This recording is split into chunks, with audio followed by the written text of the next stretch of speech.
Thank you, Family First Life, for having us on. I have a guest on with me, Isaiah Academy. Isaiah, how long have you been with Family First Life? Just a little over a year now, a year and like 2 months. And what did you do prior? I was with a different insurance company. I was captive there, but I was only there for just like 2 or 3 months. I really didn't do much. But previously, before that, I was in the logistics industry. Nice. What led you down the road of selling insurance? Well, I kind of wanted just to get away from the corporate world, and I was just doing a little bit of research, and I actually met a guy at the gym that kind of introduced me to the industry. He was showing me the potential and everything like that. And what was crazy is he was on a 50% comp. I mean, that's what he was showing me. And I thought that was just the craziest thing in the world. Me too. When I first got in, I was like, 50%? I was like, that's insane. Right. I Yeah. actually remember when I first got my license, I was at a 50%, and me and Paul McLean would be like, could you imagine if we had a 90% commission? Like, we would be set for life, Yeah. you know? Yeah. It's crazy. Crazy. And Yeah. then Sean Mike comes out and just disrupts this whole thing, like, boom, Hmm. with 140 and Exactly. all this cool stuff that we get to do. And dude, I'm excited you're a part of it. I'm excited to be a part of it. Any tips for a new agent? Just having a consistent schedule. That's what I tell most new agents, because we do get paid really, really well. So it's kind of easy to just take time off when you get a few sales and you think you're good. But, over time, things happen, people cancel policies, and then you got to get leads again. And then you're kind of sitting in a tough spot. So just working consistent, treat it like a 9 to 5, work hard for yourself. That's what I tell people. Did you struggle with that when you first started? Oh yeah, for sure. Yeah. I mean, I think my first sale with us, I made as much as I made at my last company for 2 weeks. And I was You like, took 2 weeks off? yeah, yeah. Like, I'm good for 2 weeks. So yeah. And I was definitely guilty of it. And, chargebacks happen. It's just part of the business. And, I experienced that. And I realized, geez, I got to keep working to keep this thing going. So, what kind of numbers have you been putting up lately? I'm between, at 25. Just this last month, I did 33,000, just a little over 33. So I'm sitting around 25 to 30,000 ish. Now, I always like to talk real numbers. So what'd you spend on leads? And I know you know because you're a numbers guy. What'd Yeah. you spend on leads? What'd you actually make? Let me see. I can actually pull that up.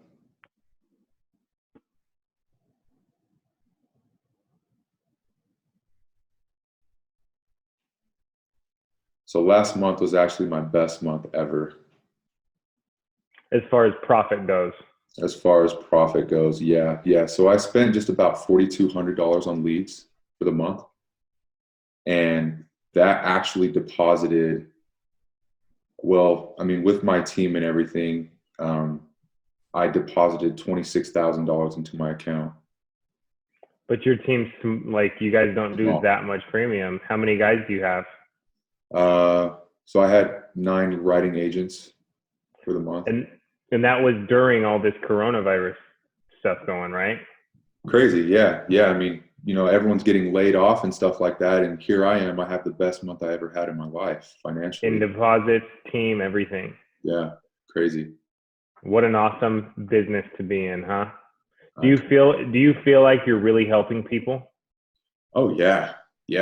And I'm not even just saying this just to say it, but people are buying right now because people are freaked out. And I've had multiple clients that I sat down with previous weeks and even months ago calling me and say, hey, you stopped by for that final expense thing or for that mortgage protection thing. How do I sign up for it? And I'm just writing apps over the phone. It's crazy. People are buying.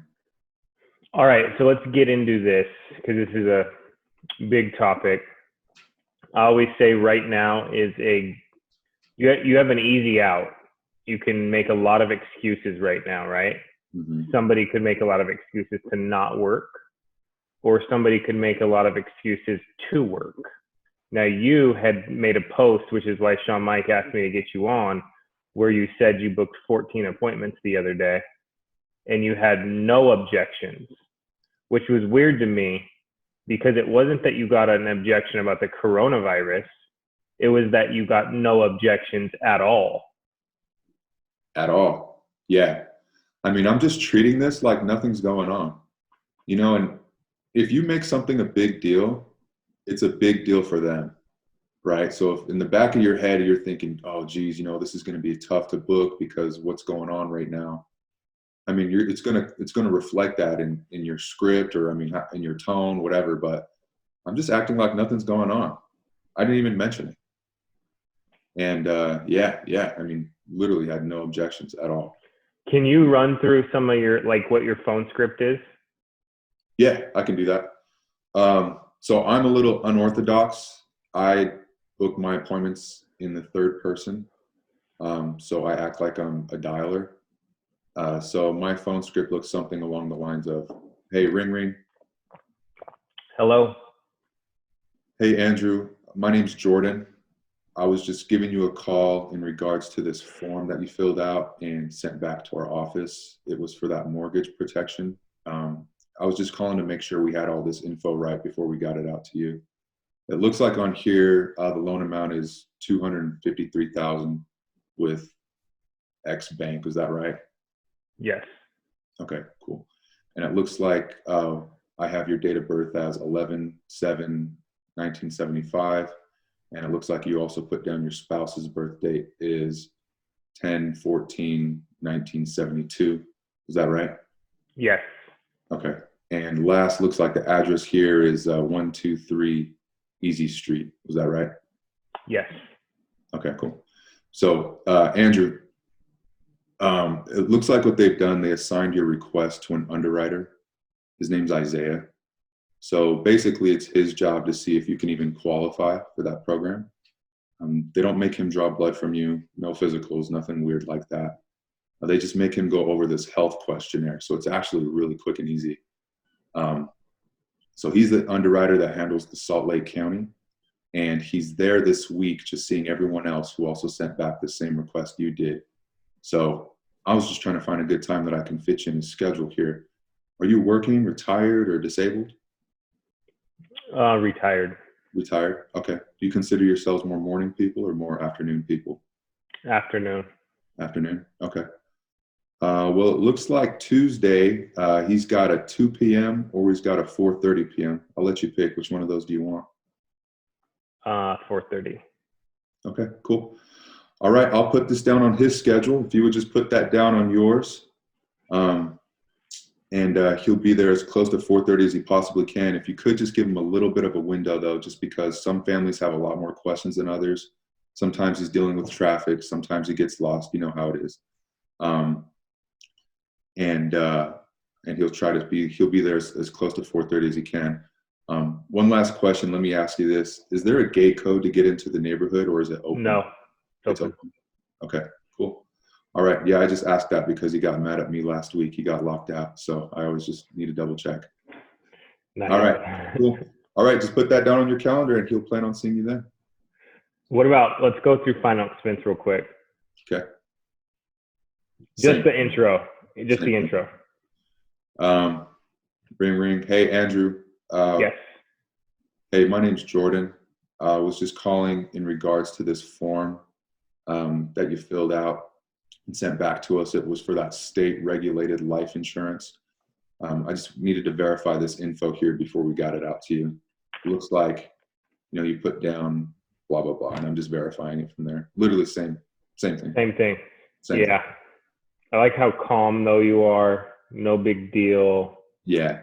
You're not really like monotone, kind not of. like you're on crack. Like, this guy's coming over, and Yeah. freak them out and they hang up on you. Yeah. All right. So let's get into this. You wanted to pay a dialer to book your appointments because you didn't want to work, right? Yep, right. And what did you come to learn? I learned that I'm way better than the dialer. I was just spending unnecessary money. And, you know, I think I brought it to your attention and you just told me, it's like, are you really that busy, or am I just making an excuses to get out of work? So once you get to the point where you're actually too busy, and then maybe it will make sense, right? But there's no way I'm that busy. I have time to dial. I was just being lazy. Dude, it's funny. Like every time I've tried to be lazy in this business, I've caught myself multiple times. Like first I did the same thing you did. I tried to get a dialer and it just blew up in my face because I learned no one cares about booking your leads like you do. Exactly.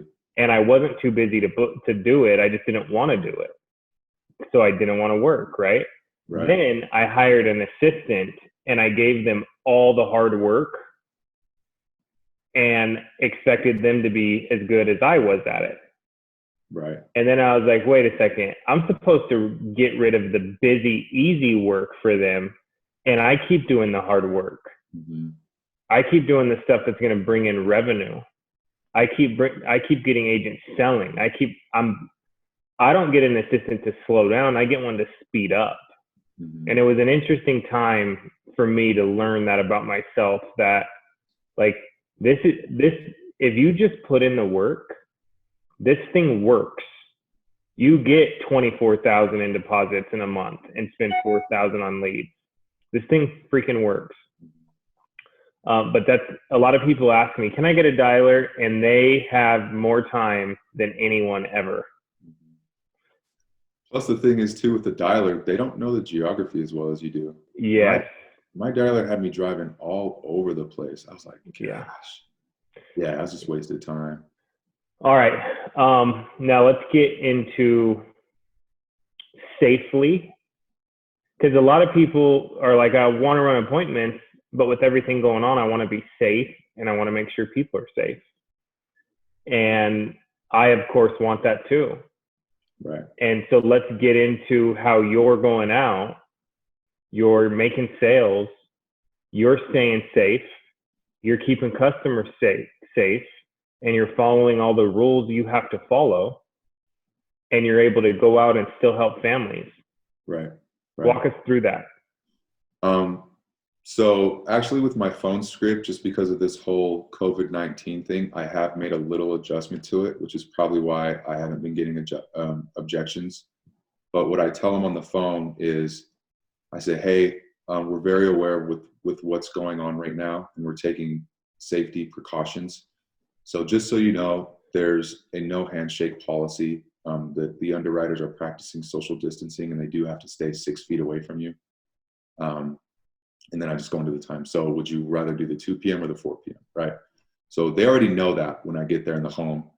And I get there and I'll just kind of wave. It's kind of awkward, right? They want to shake my hand, but I'm just like, hey, yeah. I mean, I'm just doing the presentation just like I normally would. Just remaining a safe distance away, not shaking hands, not touching anybody. And now this is the cool part is like they don't even sign an application anymore. Yeah, exactly. If they do, when we do the signature, I just send it to their email and they just do it on their phone right then and there. So they don't touch a pen, they don't touch a computer, they don't touch anything. You stay 6 feet away from them. Yep, I stay 6 feet away. And sometimes I had a couple people get a little bit confused with how it works, like some of the older people. So I just I tested it out on myself, and I sent myself a DocuSign before just so I knew exactly how it worked.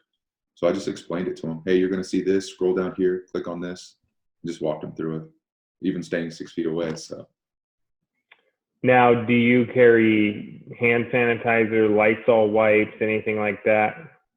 Yeah, I've got hand sanitizer with me. I don't carry Lysol wipes. I try not to look really salesy when I go into the home, so I don't bring anything really. All I bring is a clipboard and my iPad. That's all I bring, and their lead sheet. That's a good tip, dude. Clipboard, yeah. And the lead sheet is on the iPad? No, I actually print it out. So I mean, the lead sheet's on the clipboard? On the clipboard, yeah, and just my iPad. And it's official looking too. yeah. It's like the cable guy coming in, like,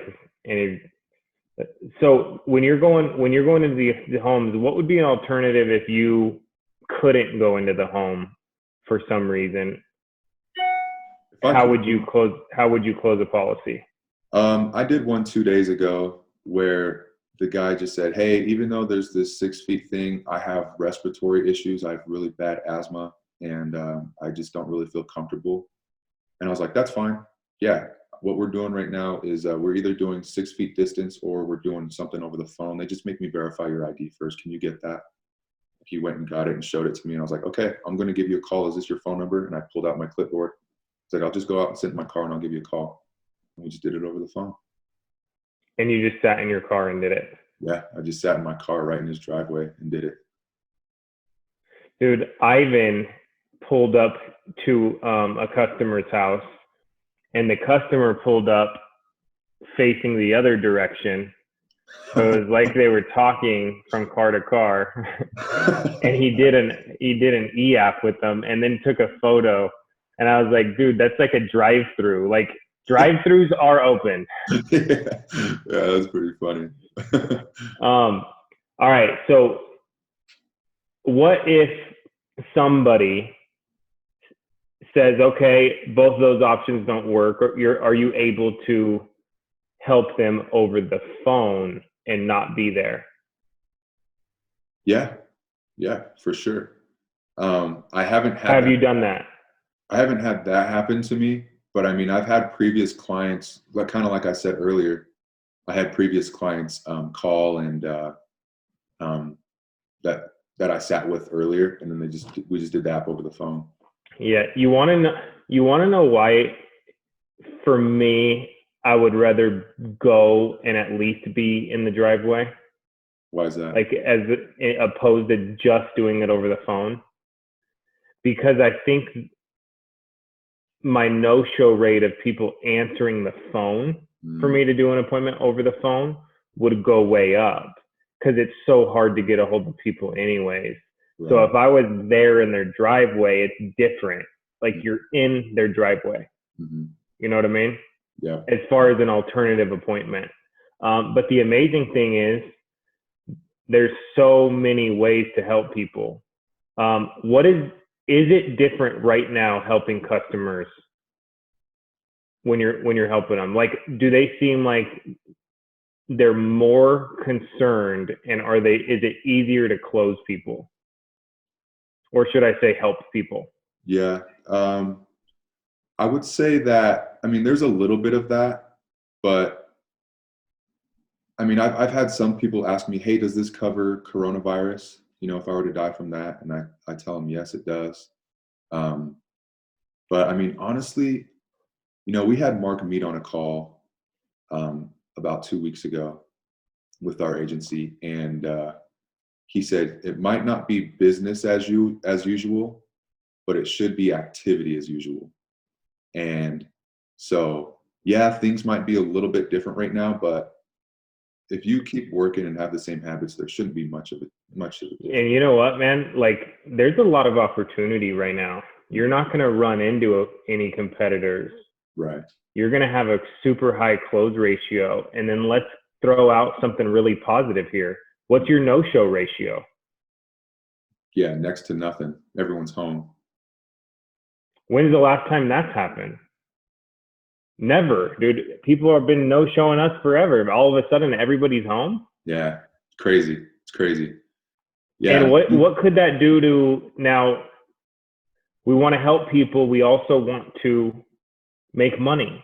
Mm-hmm. What can that do to an ROI on leads if everybody's home?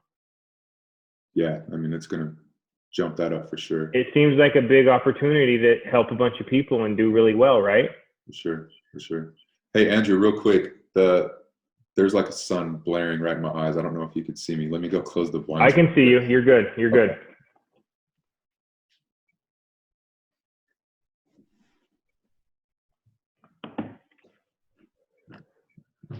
Okay.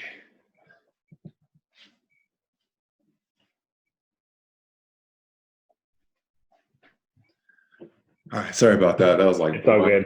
All right, dude. Well, we're about wrapped up here. Any last tips for any producers? Just work. Yeah. I mean, obviously stay safe. Keep your distance.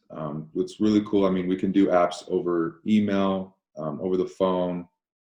So I mean, there are ways to definitely take advantage of what's going on right now. I mean, there's agents that are just absolutely crushing this because they're taking advantage of what's going on, and then there's agents that are kind of sitting down and not really wanting to do much. But they may be those people that were looking to not do anything. Exactly. It's like, oh, great, I don't have to do anything all of a sudden. When really, that's why I say it's an easy way to have an excuse not to work, and then it's an easy way to have an excuse to go out and help a bunch of people. You can pick which one you are, you know? Yeah, exactly. People want our help right now, you know? Don't feel like you're bothering people. They want the help. They sent it in, they requested it for a reason. Let's go help them. And 90% of the time, nothing changed for you. Nothing has changed whatsoever. I'm running business. That's awesome, man. Yeah. Well, congratulations on all your success, dude. Thanks for sharing. I feel I've been watching all these producers, and I'm like, dude, these people are like freaking heroes, dude. They're going out and they're helping all these people. And when these people are terrified and really want our help, I was like, dude, we're working with a bunch of heroes. Mm-hmm. And it's really cool to see, man. And congratulations on all your success. Thanks for sharing, dude. I look forward to getting you back on sometime. And Family First Life, thanks for having us on. Thanks for having me. Talk to you guys later.